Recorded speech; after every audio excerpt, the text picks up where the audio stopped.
Hope I'm tall enough for this thing. Hello, everybody.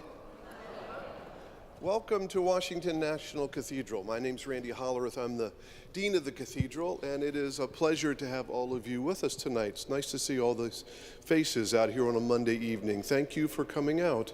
I think we have about 500 online as well who are joining us for this conversation, and I know it'll be a good one. Francis Collins is a wonderful friend of this cathedral, and he is a man that I admire immensely, not only for his amazing mind and all that he has accomplished, but of course, from my point of view, for his deep faith, and also for the moral standards by which he lives his life and does his work. And he'll never say this, but I think he is a great example to all of us about how we can do what we do professionally and do what we do as a person of faith and have them work well together. And so, would you join me in just thanking Francis Collins for all that he has done?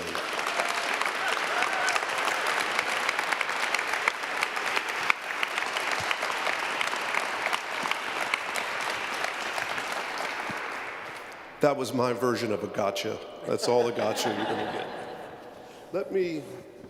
I know we know Dr. Collins well, but let me read a little bit about his resume for you, just for information. Dr. Francis S. Collins, MD, PhD, is a physician and a geneticist. He served as the director of the National Institutes of Health under Presidents Obama, Trump, and Biden. He previously served as director of the International Human Genome Project, coordinating a consortium of laboratories to produce the first ever complete sequence of human DNA in 2003, which catalyzed landmark discoveries of disease, genes, and a revolution in cancer therapies. His own groundbreaking work has led to the discovery of a cause of cystic fibrosis. He continues to lead a research group at NIH focused on diabetes and progeria, a rare form of premature aging. And what it doesn't say here, but I've added, is that he was awarded the Presidential Medal of Freedom in 2007 for his work. Thank you for joining us.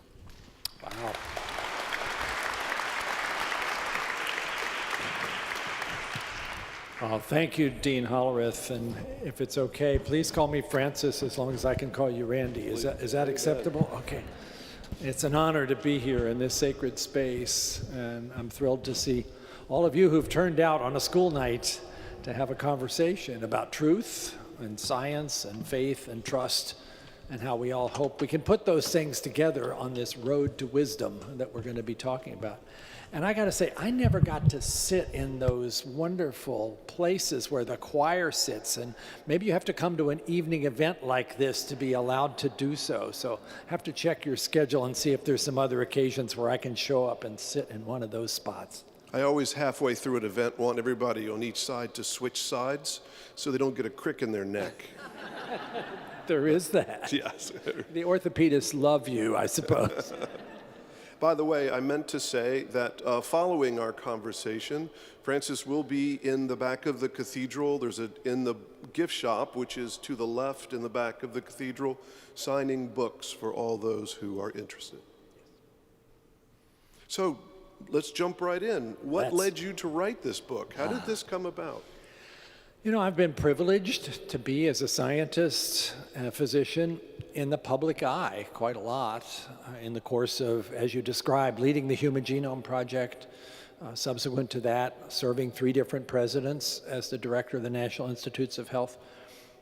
And I've become increasingly concerned over the course of the past 2 or 3 decades, but particularly so in the last 4 or 5 years, about how many of the things that held our society together and allowed us to have cordial relationships and substantive discussions seem to have gotten rather frayed. And it was certainly very clear that was happening in the course of COVID, where it was a circumstance where our society was faced with a real threat, the worst pandemic in more than a century. You could think of that as a common enemy. People would often say, when you have a polarized group, that a common enemy is how to bring people together. But it didn't. Instead, it seemed to have driven us further apart. And I am increasingly troubled about what is our future if we're in a circumstance where most people seem to be uncomfortable interacting with those who don't agree with them. Like, we just got to stay with the people that are on the same side of an issue as us, otherwise it's just going to be impossible to have a conversation. And it's been made much worse by the rampant incivility that has characterized a lot of our interactions. And I'll say for the first time tonight, but I may say again, I think social media has been a really significant contributor to that deterioration in our social discourse by allowing all kinds of vitriol to spread without consequences. So if we really want, as individuals and as a community, to find our path forward at a time where we've got lots of challenges ahead of us for ourselves, for our children, our grandchildren, for the future, and we're in such a polarized situation where everything becomes political when it shouldn't, what's going on here? And how do we figure out how to find a better course? And recognizing that just one person writing one book is probably pretty powerless to have a huge effect here, I felt like I had to do something. I am so disheartened by what I have seen in terms of what should be a loving society that takes care of itself and each other deteriorate into something else, that I felt the need to do something. My book is dedicated to my most significant spiritual mentor, the Reverend Tim Keller. He was the founding pastor of Redeemer Church in New York. If you ever had a chance to go to a Tim Keller service, you would be changed by it. Here was a guy who was so deeply committed to his faith, but also incredibly insightful as a high-level intellectual about human behavior and human attitudes. And I learned so much from him. Tim developed pancreatic cancer, and seeking an opportunity for experimental therapies that, if they didn't help him, might help somebody else, he came to NIH and spent much of his last 2 years in clinical trials right up here in Bethesda, and not far from where my lab is. I could walk over and spend time with him. And we talked a lot about the state of our society and a lot about our mutual sense of distress about where things were going. And I mentioned the possibility of maybe writing something, and he was relentless in saying, you have to do this. You have maybe a voice that somebody could listen to. I wasn't so sure, but ultimately I agreed. And that's why the book is dedicated to him. So blame Tim Keller if you read this book and really don't like it. He made me do it. Well, as part of the Cathedral's programming, we're doing what we call A Better Way. And this is part of that series, trying to bring people together to talk about what is a better way for us to work together, interact together, listen to one another, be together as Americans in this country. At the same time, what does it mean to stand up for truth and the like? And so when I started to read your book, I was like, he's part of the program. I mean, the work we're trying to accomplish, I think your book will be much more successful than the small work we do here, but they were so much on the same line of thought, and I found that very gratifying for the work we're trying to do here. But tell me, help folks understand, you picked wisdom and not knowledge. Talk a little bit about that. What's the difference here between those? Knowledge is an awareness of established facts. This is epistemology, and there are many debates about when does something become part of agreed upon knowledge. If you want a really thoughtful discussion of that, read Jonathan Rauch's book called The Constitution of Knowledge, which makes the case that we have a constitution of laws, but we also have a constitution of agreed upon facts that have been well established. Some of them are history, some of them are science, some of them are geography, but they're things that society has tested and found to be true, but they don't have moral value, they just are. Wisdom has to go further than that. Wisdom needs to be grounded on established facts, on knowledge, but it adds to that. It adds insights. It adds judgment about how to make a decision in a difficult circumstance where the answer isn't clear. It adds this moral compass that really matters whether something is on the path towards being the right thing or the wrong thing. It adds common sense, it adds experience, so it's got all these other layers. If you really want to know about wisdom, read the book of Proverbs, because Solomon had a lot to say about this in many, many chapters in that wonderful book. Or read James. My favorite quote about wisdom is from the book of James in the New Testament, chapter 1, verse 5. If any of you lack wisdom, then ask of God, who gives to all generously and without reproach, and it will be given to you.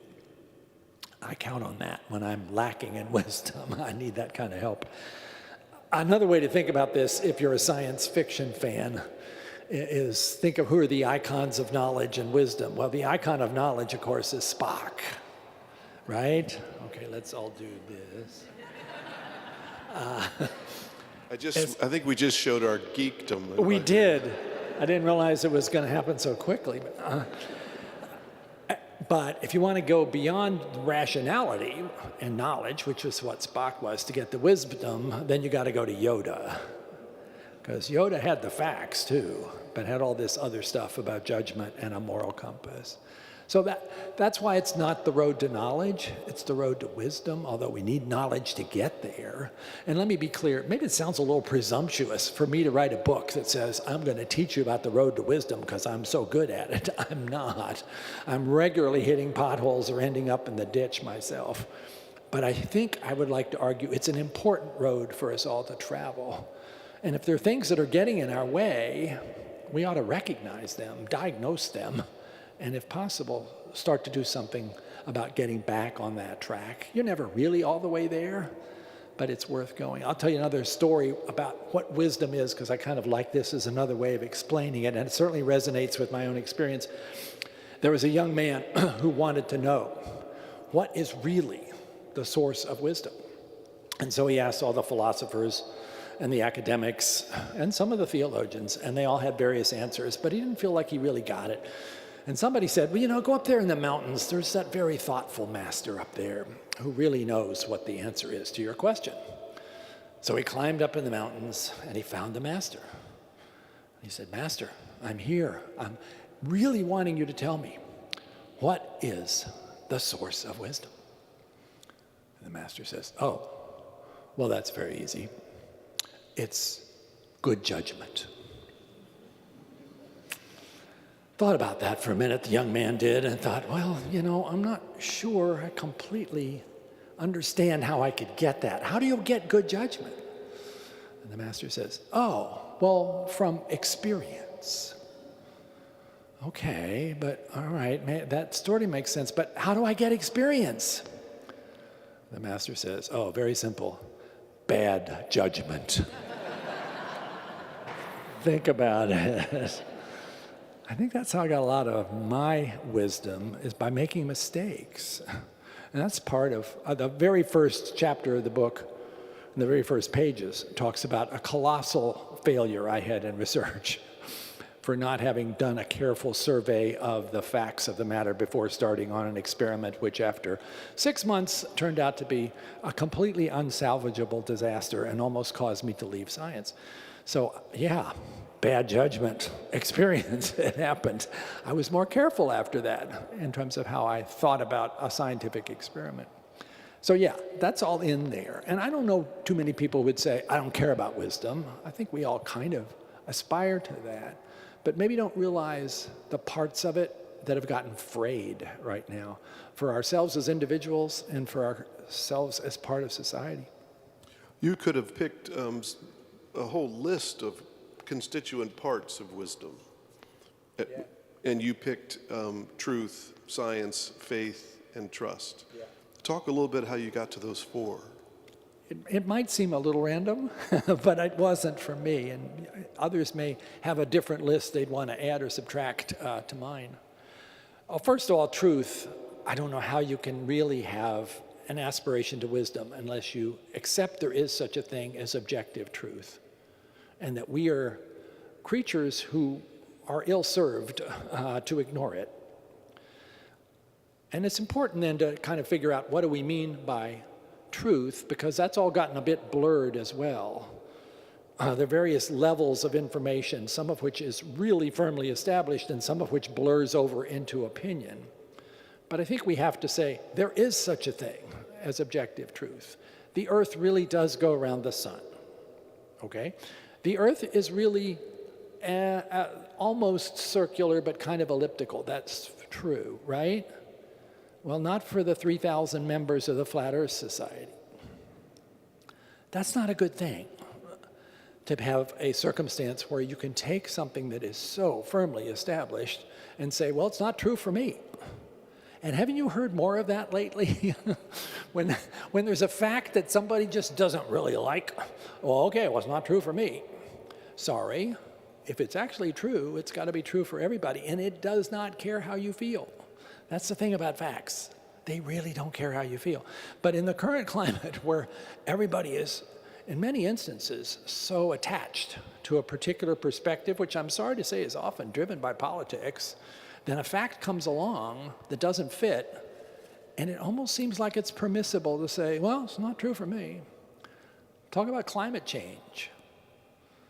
Look at the data. The thermometer is not a political instrument. The data showing what's happened to the temperature of our planet since 1950 is incontrovertibly showing us that we are on a curve of increasing global temperature that cannot be explained by gradual changes that happen naturally. This is clearly an unusual, unprecedented circumstance, and the only plausible explanation is that this is a consequence of human activity. And yet there are a lot of folks who don't like that answer for political or maybe economic reasons, and who will say, well, I'm not sure that's true for me, or maybe that needs more study. It does not need more study. This is established fact, and we have to recognize that, whether we like it or whether it makes us feel good, and decide what to do about it. So this is a fundamental part of wisdom, is to get to that point of recognizing objective truth and recognizing that sometimes it comes to you from somebody who's not part of your bubble. And sometimes the stuff that somebody in your bubble tells you that they claim to be truth isn't. You can't rely upon that kind of social grouping to be a clear litmus test for what's true and what isn't. So truth has got to be in there. I can't imagine a path to wisdom without that. And science, you know, maybe science could have been a subset of truth because it is one of the means by which we arrive at truth about nature. But being a scientist, I kind of had to elevate it to being one of the main points because I'm worried about that. If you look in all the surveys in terms of what people's attitudes are towards science, science distrust has been growing pretty significantly in the course of the last 4 or 5 years, especially, it seems, since COVID. If I could just take a little detour into COVID, because it was one of the motivations to write the book. The science that was brought to the fore when this worst pandemic in more than a century happened was incredibly challenging and breathtaking in terms of what was attempted and what was achieved by both the public and the private sector agreeing to work together, not worrying too much about who's going to get the credit, government, the FDA, the NIH, the CDC, all rolling up their sleeves. Everybody I knew was working 100 hours a week during most of 2020, trying to do everything we could to stop the terrible tragedies of thousands of people dying every day.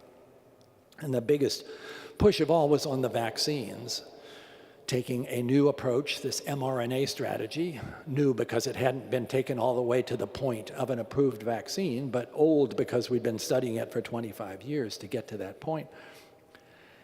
The development of that vaccine in the space of just 11 months will be seen, I think, by historians as maybe the most significant achievement of science to save lives up until this point. And all of the ones that succeed, you're lucky if you get maybe 50, 60% efficacy. This was, for that original virus in 2020, 95% effective and essentially 100% in preventing deaths. So for that to have happened, I believed, wrongly it seems, at the end of November of 2020, was going to result in a universal embrace of the opportunity here for people to protect themselves. But that polarization, which had been there before COVID, was maybe even more there by the time we got to end of 2020, with disagreements about things like mask wearing and school closures, things I totally understand and which I frankly think we didn't handle very well. But people lost confidence in what they were hearing on virtually every topic when it came to COVID. And so, as you all know, when 2021 started up and vaccines were available freely to virtually anybody who wanted one, we had an event right here in the National Cathedral with a bunch of senior clergy getting themselves vaccinated in front of everybody to make it clear they believed this was safe and this was God-given. This was an answer to prayer from me and for most of the other people of faith I know who worked on this. And yet, more than 50 million Americans decided to say no, that they did not trust that this was something that was going to be safe and effective, or maybe there was some other strategy behind it. Some of those conspiracies seemed pretty outrageous, like there were chips in the syringe, but people believed them, and they weren't able to find their way forward to other credible sources that they could trust. And the saddest statistic, Randy, of the whole COVID experience, which just still seems impossible to have happened in this country, is that the estimate is by Kaiser Family Foundation, an objective, nonpartisan group, that between the summer of 2021 and the spring of 22, 230,000 Americans died unnecessarily. Think of that. 230,000 in graveyards. That would be like 3 jumbo jets crashing every day for that 9-month period.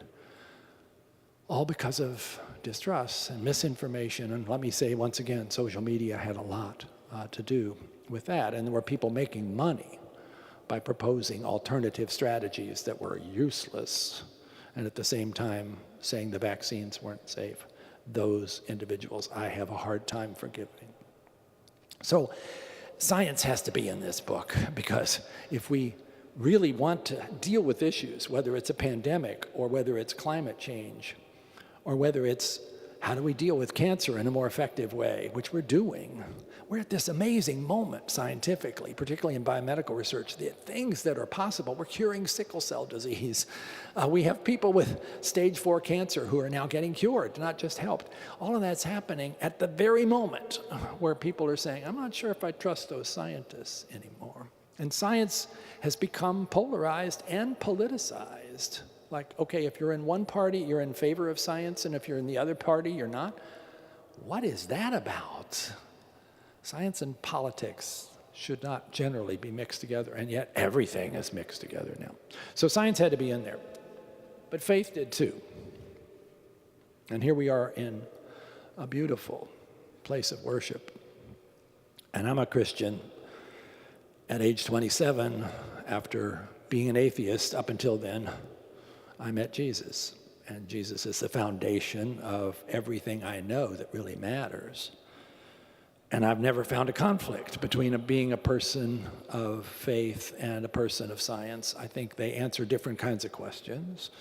And if you think there's a conflict, let's look closely at what kind of interpretation has been made of the science or of the scriptures, and you can almost always find a pathway of recognizing that they're both a gift from God, and God doesn't usually make mistakes or conflict with God's purposes. So you would think, and Randy, I know you've worked hard on this, that a house of worship and a faith community ought to be in the best possible position at a time of this kind of divisiveness to be the source of bringing people back together. We are called by the Sermon on the Mount, those words of Jesus, not just to love our neighbors, but to love our enemies, the people who don't agree with us.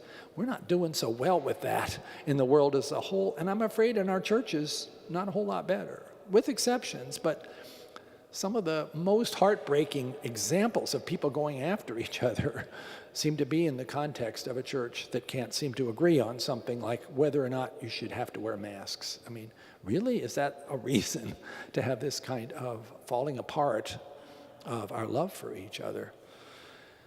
So I both, in that chapter, I want to talk about my concerns about what has happened to faith communities that have in some instances been overtaken by political messages that are kind of the opposite of the Sermon on the Mount, and also to be an exhortation. This is our best hope. If we can bring our faith traditions back to where they started, where they are grounded in all of us, in those values, in those principles about love and grace and goodness, then maybe this can be the best catalyst for some healing in what has been generally a really serious case of societal illness.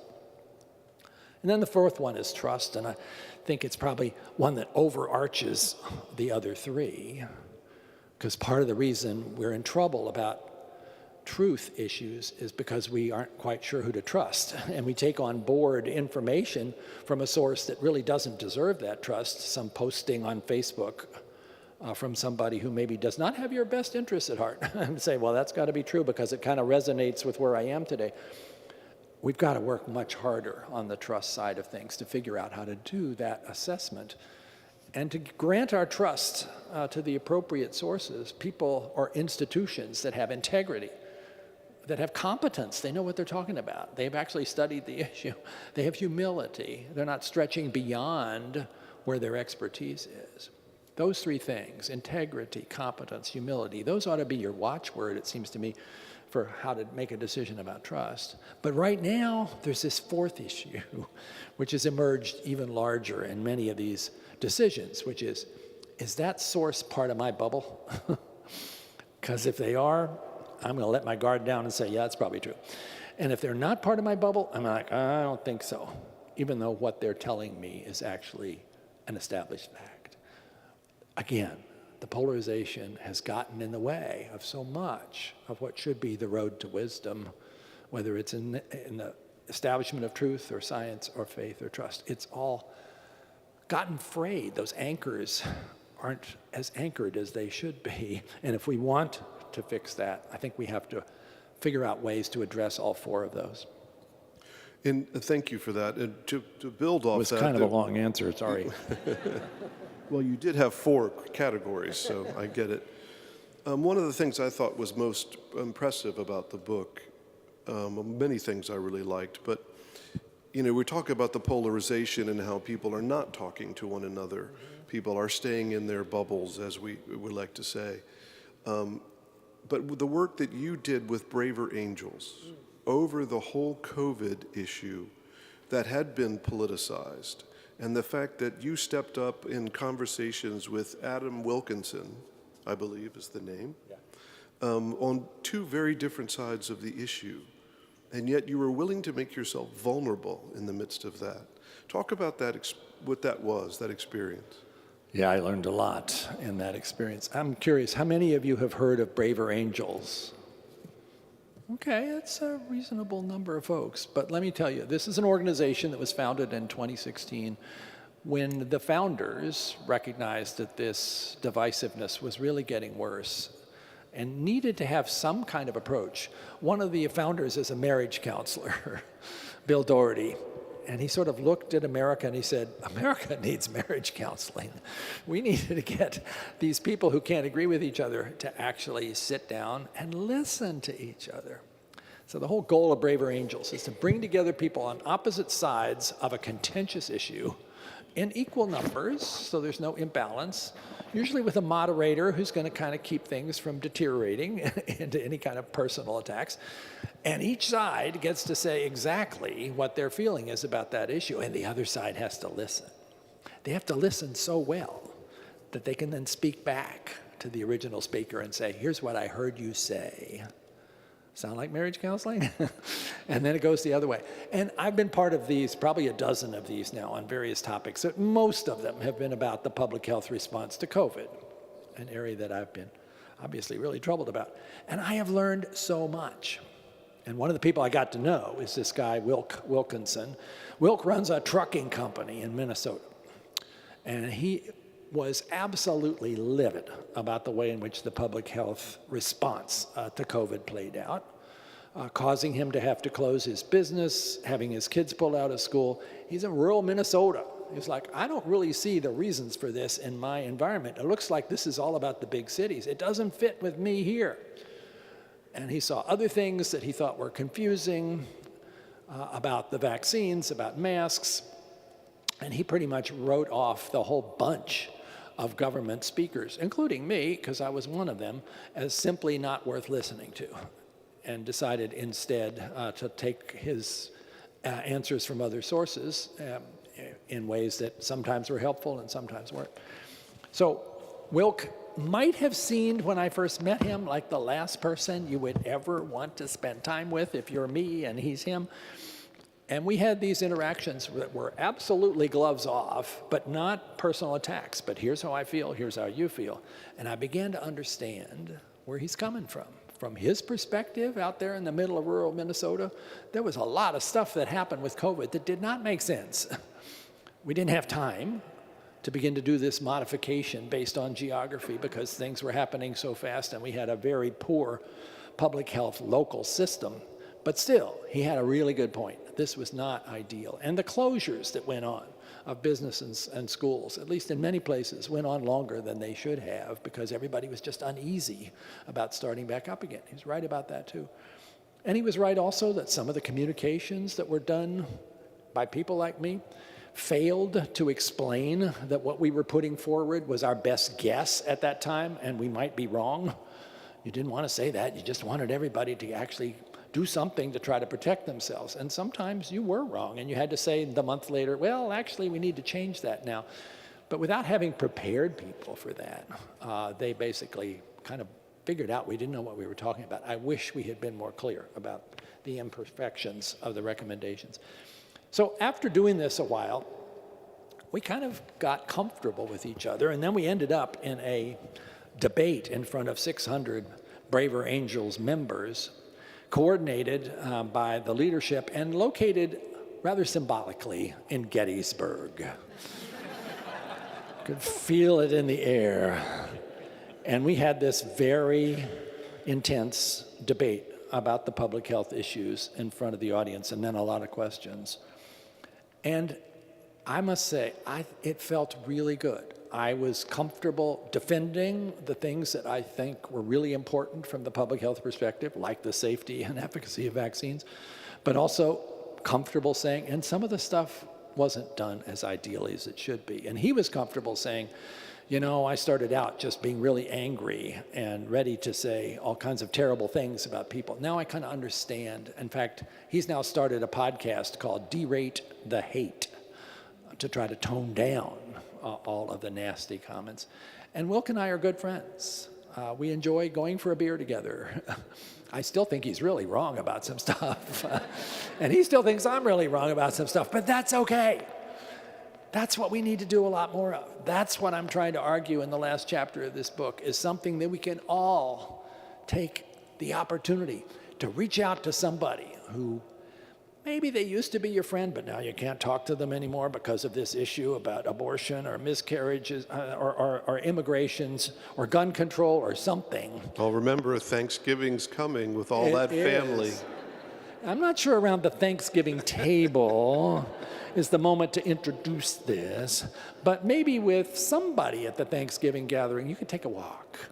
Say, hey, you know, we're on a different side about this. I really want to understand where you're coming from. I'm not going to yell at you. I'm not going to plan my snappy response as soon as you start talking. I'm actually going to listen so well that I'm going to tell you what I heard you say. And then I hope you'll do the same for me. Try it. If we could start doing that, if we, the people, the 2/3 of America that are the exhausted majority, and that's what we are, began to take it into our hands to say, the politicians are not going to solve this. Believe me, they're not. The media are not going to solve this. Believe me, they're not, especially the social media. It's up to us. And start small, and then build that into something that you do with your book club or your church to try to follow that same model. Look up whether Braver Angels has a chapter near you. They have more than 100 across the country. Or there are lots of these other bridging organizations that you can explore. Get involved. It's so tempting to just check out now because it's so unpleasant, but it's going to stay unpleasant unless we all figured out how to turn that around.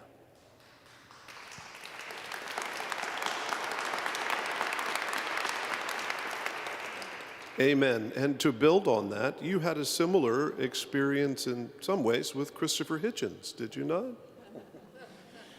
I do. Many of you know Christopher Hitchens, who died some years ago, as one of the new atheists, the four horsemen of the atheist apocalypse. Hitchens, Richard Dawkins, Daniel Dennett, and Sam Harris. And Hitch, one of the most brilliant intellectuals, writers, thinkers that you'll ever meet, was devastating in multiple debates that he did with people who tried to promote the idea that faith could be rational, including one or two with me, where he just mopped the floor because he was so good at the one-liner, and he would have everybody with you in a hurry. And I had to admire his intellect, although I didn't enjoy the experience of those opportunities for him to do a pretty effective put-down. And he could be really rude and in some instances kind of mean-spirited. But I knew that somewhere underneath there was a real human being. And I tried to find that part. And then he got cancer. He got esophageal cancer, diagnosed at stage 4, right at the very beginning. And that normally is a survival of maybe a month. And he was interested in the possibility of some experimental interventions. And I helped him find a way to get into a trial in St. Louis where they actually looked at the DNA sequence of his cancer and found something there that suggested a drug treatment that would never have been previously suggested for that cancer, and which I think bought him a few more months of time. And he got actually quite close during that time. I would come to his apartment, we would talk briefly about cancer, and then we'd talk about other things like faith, or Thomas Jefferson, or George Orwell, or whatever was the thing that he was interested in discussing. And he was a wonderfully warm human being. He never became a person of faith, but he became much more tolerant of the idea that other people could be people of faith and they weren't just idiots, which was his initial premise, and even wrote about that in Vanity Fair in a way that was quite different than the Hitch that I knew before. I miss him. I miss the way he could really poke at various statements that I would make. You know, iron sharpens iron. He had a lot of iron to try your patience, but also to encourage you to think more deeply about something that you were maybe a little bit superficial about. That's the kind of thing we should do more of. I've been so blessed by that relationship and others like that that seem so unlikely, but maybe that's where a lot of learning and a lot of life happens. You mention in your book a wonderful quote by Werner Heisenberg, well, sort of on this line, where it's a great quote, where Heisenberg said, "The first gulp from a glass of natural sciences will turn you into an atheist. But at the bottom of the glass, God is waiting for you." I love that. That happened to me. My first forays into science were very much in the atheist perspective. I was a worshiper at the altar of science and nothing more. And then the deeper I got, the more I realized that science couldn't answer those questions that mattered most. Like, why am I here? Why is there something instead of nothing? What happens after you die? Where did the moral law come from that makes us believe that good and evil really matter? That was at the bottom of the glass. And then I had to give in and say, God's got those answers. I need those too. That's the famous C.S. Lewis point about where does morality come from? Yeah, the very first chapter of Mere Christianity, the book that had a profound influence on me when I first started my own exploration into faith. The title of that chapter is Right and Wrong, as a clue to the meaning of the universe. I was like, what is that? And then I found out, and I was suddenly aware that all of my arguments about faith or atheism were those of a schoolboy. And now I'd encountered somebody who really had stuff to teach me. I completely forgot my question. It went completely out of my head. No, that you talk a little bit about, and I think this is for people who are grappling with faith or trying to understand faith or maybe even reaching for it themselves. You, like many of us, like myself, you went through a little bit of a dark night of the soul in the midst of, after coming to faith and continuing your science work, and then being sort of overwhelmed by doubt again. And talk a little bit about that, because I think that's a very common experience, but that people don't talk about. Yeah, Randy, I think people don't talk about that. Maybe there's even a subtle message that you shouldn't talk about that if you're a person of faith, well, then that's rock solid. It's never been that way for me. I think, was it Paul Tillich who said, doubt is not the opposite of faith, it's an element of faith. Feels that way to me. And I have, over the course of my life, many instances where a particular area caused me to feel a little doubtful about, that doesn't feel quite right. And oftentimes those were motivations to then dig a little deeper and to understand something about that issue that I hadn't really spent enough time on. But I did have that one dark time.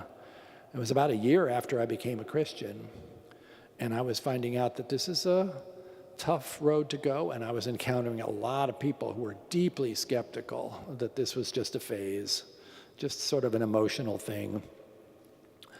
And it felt like God was just so far away, and my prayers felt like they went nowhere. I was in a little church in Carrboro, North Carolina, that for the first few months had just nurtured my soul, and suddenly it felt like, I don't know any of these people, and I don't know what's going on here, and even singing, which has always been the thing that has lifted me the most, just fell so completely flat. And I was ready to give it up. One Sunday, at the end of the service, felt like absolutely the most despondent participant in anything that related to faith. And I went up to the altar to just see if some kind of prayer answer could be obtained, and nothing was happening. And then there was a hand on my shoulder. And I looked up, and it was somebody I did not know, but I realized had just been admitted to the church that day. And he asked, looks like you're having some kind of a struggle. Maybe I can help. And I said, I don't think you can. I'm a scientist. I came to faith. I'm not sure they fit together anymore. And he said, well, maybe I could, as he knelt down next to me, because I'm a professor of physics. I just arrived at the University of North Carolina. And I've gone through a lot of those struggles too. Let's talk. Okay, God, thank you for providing the perfect person to show up at that moment in that little church in Carrboro. And we went off to lunch, and then we got to know each other better. And I got through it. And what helped was basically going back through the experience that had brought me to faith in the first place, which was a 2-year journey, and recognizing that it was true, it was valid, it was not something I made up. For me, it had to not be purely emotional, although it was okay to have a revelational part of it, and it did. But it also had to make sense. It had to be consistent with my view that God didn't expect us to abandon our intellect in order to become believers. He did not. Don't park your brain at the door. Or park your brain at the church door. Yeah. So it brought me back again. And I never had, since then, a period like that, although I suppose I could still. I'm still here. Well, we're going to take some questions here in just one second, but to sort of close out this part of our conversation, there is at the back of the book on page 239, Francis has what he calls a Road to Wisdom pledge. which I'm going to Xerox and sign. I don't know what I'm supposed to do with it when I sign it. Should I send it to you? Nope, go to the Braver Angels website. It's posted there, and you can indicate that I have signed that. You can decide whether you want everybody else to know that. Some people have, and some are like, well, I'll just keep it to myself. But it's an action you can take. braverangels.org, or just go to the internet and type in Road to Wisdom Pledge, and it'll take you straight to the Braver Angels site. But thank you for bringing this up. Yeah, I want to read it because I think it's very well done, and I think it speaks to the spirit of this book that you've written and what you're trying to achieve. So I pledge from this day forward, I will seek to be part of the solution to our society's widespread divisiveness, which is hurting individuals, families, communities, our nation, and our world. I will actively seek out opportunities to engage in dialogue with those who have different views from mine by respectful listening. I will strive to understand their perspectives better, to identify our shared deeper values, and to build a bridge across the gap that has divided us. When sifting incoming information, I will seek to be a wise consumer. Taking into account my own biases, I will carefully assess the plausibility of the claim as well as the integrity, competence, and humility of the source in order to decide whether the information is likely to be trustworthy. I will resist the temptation to speak about, write about, or share on social media information that claims to be true but is of uncertain validity. And finally, I will bring a generous spirit to all my interpersonal interactions, refusing to ascribe evil intentions to others simply because of different political or societal beliefs. I will be slow to take offense. Loving my neighbor will be my goal. Amen.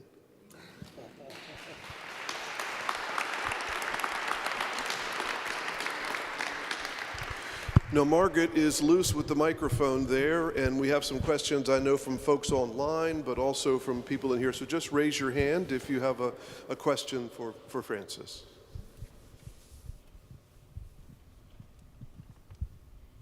Good evening. I'm more of a comment than a question.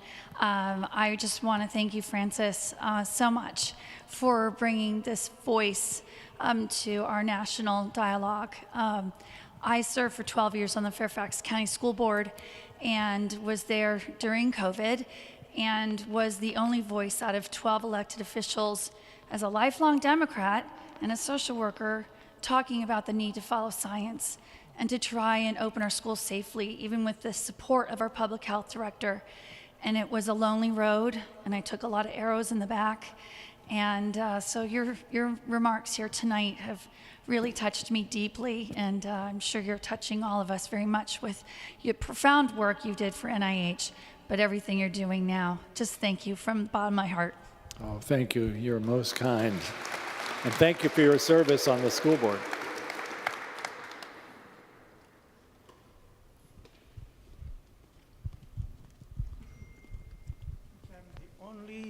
Foreigner here, but I'm impressed with your eloquence, and you're very articulate, unlike me. My question is, how do you feel about AI? Well, AI is everywhere, so it may as well be here too. Let's see. AI, artificial intelligence, is both incredibly promising and exciting for lots of applications, especially in medicine, and also causes some anxiety about whether we really know where it's going, and particularly whether something might happen called artificial general intelligence, where AI becomes actually effectively conscious and able to start making its own decisions, which people haven't agreed yet, whether that is likely or not, although it's certainly one of those things that you hear about a lot in Silicon Valley, where I recently visited. For medicine, AI gives us the opportunity to do things that otherwise are really hard to do. My lab works on the disease diabetes, and we're really trying to understand the genetics of that condition, which are incredibly complicated. And if you walked in my lab, you would see 2/3 of the people in the lab are actually on the computer using AI to try to make sense out of those very complicated genomic pathways that we're learning about. And the other 1/3 is at the bench doing experiments to see if the AI predictions were right. But if you go to the clinic now, increasingly AI is being used to do a better job of certain things, such as images. AI is better at reading mammograms and chest x-rays than a very tired radiologist in a dark room on a Thursday afternoon. And that is a good thing. And pretty soon, I think AI will replace a lot of what pathologists do, just trying to read, looking down a microscope about whether a particular tissue sample is something to worry about or not. That's all good, because it increases the accuracy. You worry that AI is only good as what you feed it. And so if you're feeding databases to AI about medicine that include lots of information that reflects our health disparities and the fact that our healthcare system is far from ideal, it may basically just continue that process instead of fixing it. So you have to be very aware of that. And there's lots of other applications that I'm less involved in that I know are causing people some concern in terms of where it's going. Like most things, this is an opportunity. It's a technological advance. It doesn't carry with it a particular moral character. It's what we do with it that begins to have moral character, and that's up to us to decide which parts of this we want to support and which parts we might want to say, let's put the brakes on that one a while. I hope as a society we'll figure out how to do that in the right balance. We did a program on AI a couple of years ago here, and one of the participants was Henry Kissinger.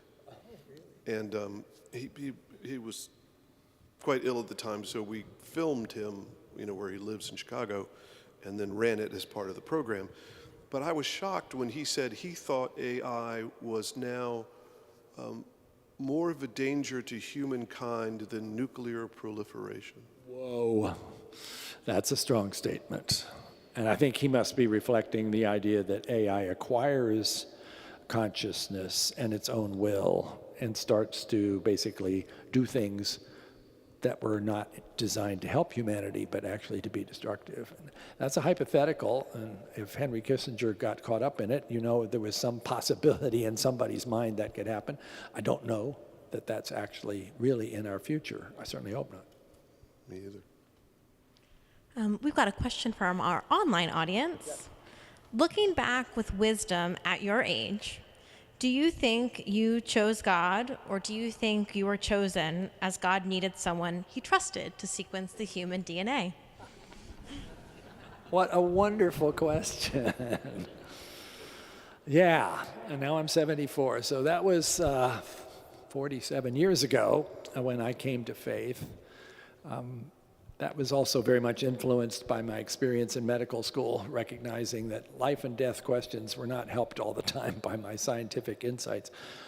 I don't know the answer to that. I do think that all of us are very much on God's mind, whether we are believers or not.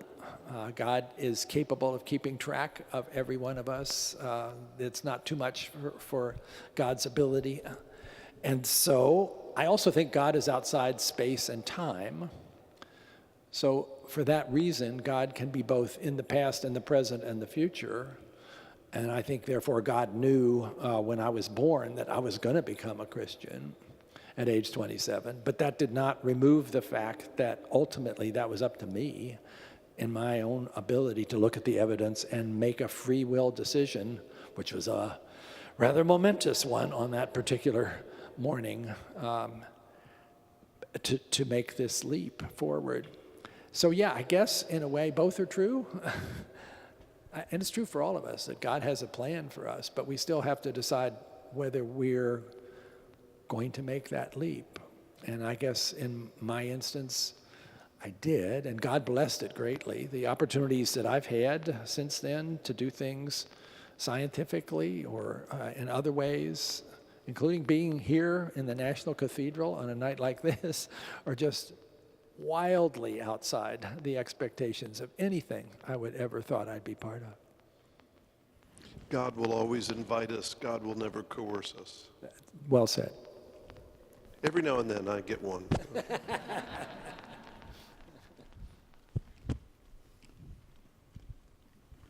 Margaret is coming with the microphone.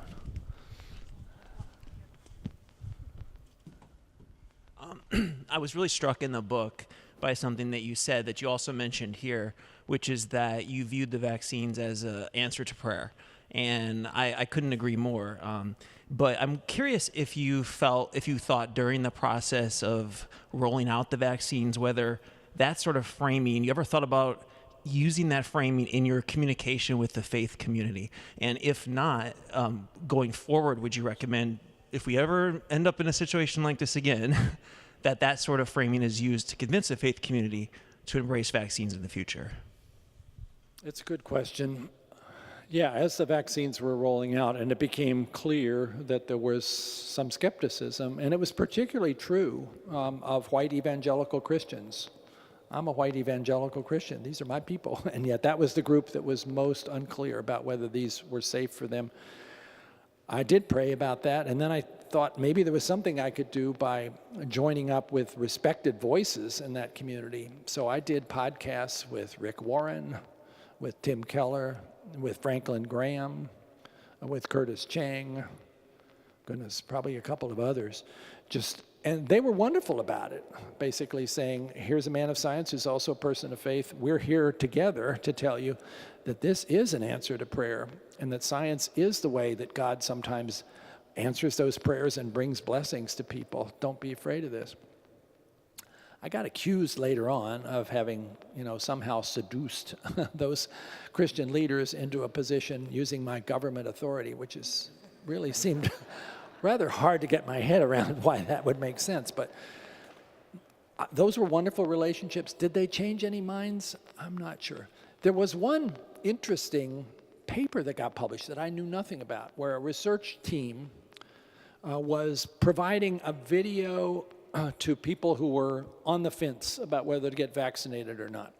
And it had a whole lot of testimonials from ordinary people, from scientists, from physicians, across the board, telling you why this actually was a good thing. And then they looked to see, did people make a decision one way or the other? But then they had another version of it, where in addition to all those experts, there was a quote from me saying, and I'm a Christian, and I believe that this vaccine is an answer to prayer. And interestingly enough, the people listening to this, who were mostly people of faith, were more likely to accept the vaccine after they heard that testimonial too, as opposed to what seemed to be a purely secular argument. So, yeah, I guess there's a place there. I have to say I felt a little uncomfortable hearing that story because it almost seemed like my faith became a marketing ploy. But at the same time, lives were at risk. And if this actually helped people who were not quite sure who to trust, to see that there was somebody who shared their faith who was willing to say, this is good for you, well, maybe that's not a bad thing. We've got another question from our online audience, who starts off with a thank you. For your gentle yet grounding common sense talk tonight. How do we move forward to break down the bubbles and connect with people who are entrenched in arenas of untruth to heal our faith? Well, that's a lot of what the book is about. I think most of us, the majority of us, are not that entrenched in untruth, but we've kind of fallen into some of those bubble categories. There's a group called More in Common that started in the UK and now is very active in the US that are really trying to figure out what is the state of our society. And they would say, yes, there are fringe groups on the left and on the right who are so dug in to a particular perspective that it's really hard to reach them. And those may be the people that are going to be the hardest to get into a serious conversation.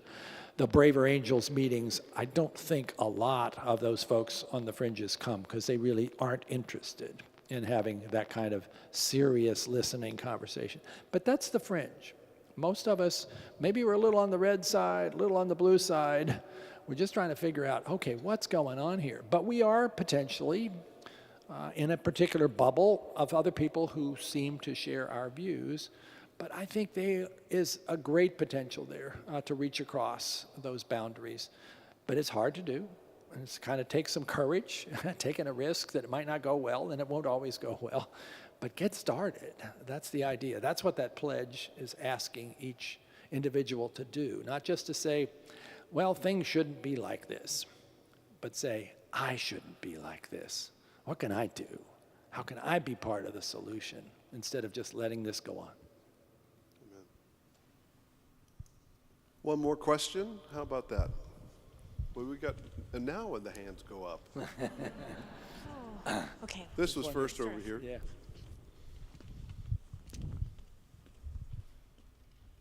We'll do a couple more questions.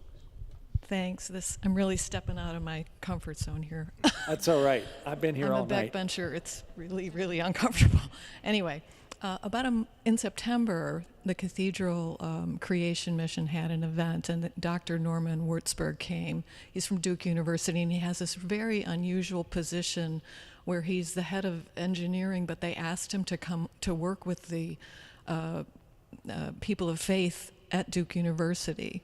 And he mentioned one thing about discussions about climate change. He said there was a vocabulary he noticed difference when he would speak to urban people and people who write about weather and scientists, very comfortable talking about climate change. But if you spoke to farmers, they just had nothing to say. But if you brought up the weather, they couldn't stop talking. So it was such a kind of surprise to me, and I started to think more and more about the rural-urban divide, which I think is tearing us apart, and looking at some of the election results in, for example, Nebraska, where Omaha voted Democratic, and then the rest of the states. And I think of the people who are isolated, and I look at your work in diabetes, for example, and you read, okay, 75% of Americans are overweight or obese. Is there any effort to separate the lifestyles? Are rural people as overweight as urban people? I wonder. I look at even issues about the environment. Do rural people use single-use plastic every day of their lives? And have a Starbucks lid on their, plastic Starbucks lid on their. So I wonder, in science, do we need you to look at science as not a one solution for all? Because certainly in the vaccine crisis, it was the rural communities who said, no, not going there. No, you're quite right. I think we do need to pay more attention to how things look different for people in different communities. And rural versus urban is a big part of that. And you mentioned vaccines. Certainly that's where there was a lot of misunderstanding. Wilk, my alter ego for Braver Angels, was a good example of how differently COVID seemed to somebody in a relatively rural space compared to me here in Washington, D.C. And we have to work on that and work on our vocabulary. I hear what you're saying about climate change has been so politicized that I think a lot of people in rural communities who tend to be more on the conservative side have already heard that so many times and have assumed that that's just some kind of progressive anthem that they don't need to listen to anymore, that they tune you out. People in churches sometimes tune you out when you say climate change. Better to call it creation care, which is something that I think it really is. We're here to take care of God's creation. We're stewards of what's been given.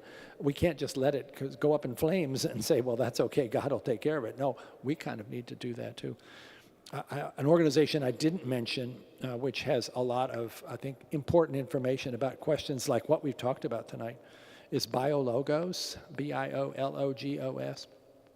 BioLogos is a community that brings together people who are serious Christians and also trust rigorous science, and do so with gracious dialogue, no mudslinging allowed.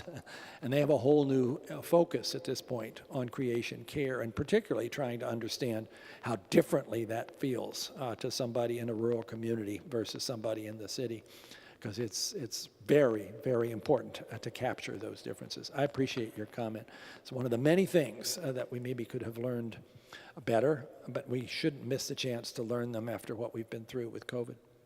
I have a dear friend who's a farmer in North Dakota, and we go to visit some of my friends, we go to visit him every single fall.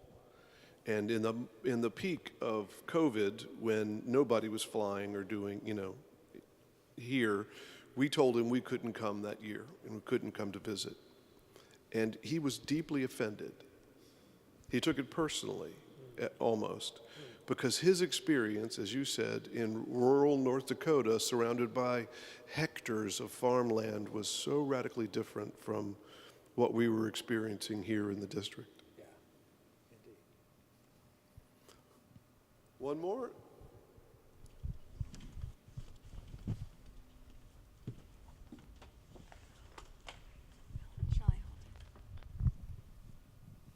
Hello. Do you all hear me? Okay. First of all, I really appreciate this dialogue and the conversation with the urban communities and the rural communities. And I come from the Midwest, actually. I was born in Minnesota, grew up in South Dakota, in Iowa, and lived on a farm in Pennsylvania for a couple of years. And I went to go visit my friends last weekend because my college friend's mother's in hospice right now. And it's an entirely different environment.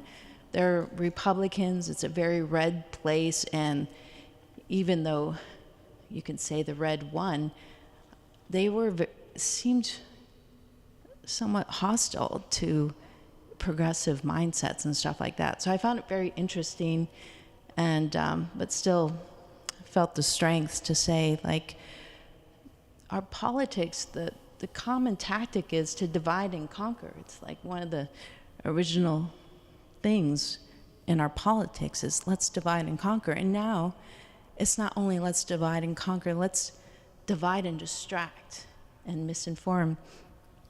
And one thing I have to ask is maybe the next wave is to neutralize. And I'm curious, what can science do to regain trust of our collective community and our society within this political environment? Thank you. Yeah, it's a question I think about a lot and talk to a lot of my colleagues. I think we have to come up with a way where science communication is more spread around instead of seeing that it comes from some source, especially if it's a government source that a lot of people are already skeptical about. I have this dream that we would put together what you could call a science communication corps, kind of like the Peace Corps, but it's about science communication. And you would enroll every science major in college. You would enroll all the science teachers in the schools. You would enroll all the members of the scientific societies, all of the physicians and nurses. You'd give everybody information that is well validated and tested so that it's clear and unmistakable. And you would basically have this entire phalanx of people out there who have the information, but who are in the community and are known in the community and trusted by the community. Get the Rotary involved. They're great at this stuff. It only would take about $1 billion of some investor to put this together, because of course it couldn't really be started by the government or it would be immediately suspect. But wouldn't that be a great thing if we could come up with a way to have the source of information look like people that you kind of know and even are aware of them in your own community? Lacking that, then I think our science communication has to be a lot more nuanced. We have to do a much better job of saying what we know and also what we don't know, so that people aren't surprised when things change, and really educate, therefore, that that's how the scientific method works. I think we also have to be prepared to maybe anticipate the misinformation before it happens. People talk about we need to immunize people against misinformation by basically giving them a vaccine that would be something like this. Here comes along a new observation. Don't be surprised if sometime in the next couple of weeks somebody tries to tell you that that means X. Because if you look at all the misinformation in COVID, most of it was predictable. But there was no plan to prepare people for it. And so the misinformation won. And the vaccine didn't get there in time. So maybe we have a better strategy there. There's a wonderful person at University of Pennsylvania, Kathleen Hall Jamieson, who's the most wise, thoughtful, forward-looking science communication expert on the planet. She's got a whole list of things that we could and should be doing. If we could adopt a lot of those, that would help. The problem is a lot of people go, oh, that's censorship. I'm sorry, if something is true, it's okay to distribute it. Isn't that what we're supposed to do? If something is not true, it's okay to say, that's not true. That's what we're supposed to do as well. But somehow, in the current divisiveness, even those simple principles seem to come into question. So yeah, I'm with you. We got to have a better plan. We could, but it'd be a lot easier if we all agreed that we want to work together on this. Friends, I want to honor everyone's time for being here tonight, and I want to thank Francis so much for being our guest tonight. You have honored us, and in a minute, I'm going to ask Francis to go ahead and walk down to the back of the cathedral and get placed for signing books. And that would be great if we didn't trap him right here, because people will be waiting for their books to be signed for a long time. Would you join me in thanking Francis Collins for being here?